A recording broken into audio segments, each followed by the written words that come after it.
বর্ষাকাল মানেই গরম গরম তালের বড়া।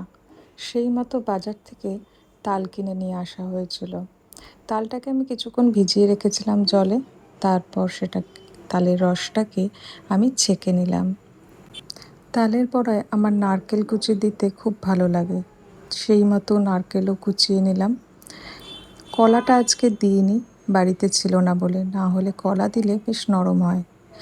তারপর আমি মৌরি অ্যাড করে দিলাম। আমি ময়দার বদলে আটা ব্যবহার করি, তাই 1 কাপ আটা নিয়েছিলাম। আমি চিনির পরিবর্তে গুড় ব্যবহার করি, তাই 1/2 কাপ মতো গুড় দিয়েছিলাম, সাথে একটু সুজি দিয়েছিলাম। তারপর বেকিং পাউডার, বেকিং সোডা।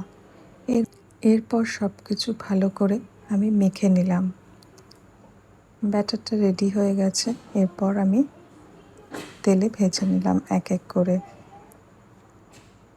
এই হচ্ছে আমার হেলদি ভার্সন অফ তালের বড়া। তাহলে কার কার ভালো লাগে তালের বড়া? ভিডিওটা ভালো লাগলে প্লিজ একটা লাইক অ্যান্ড শেয়ার করে দিও।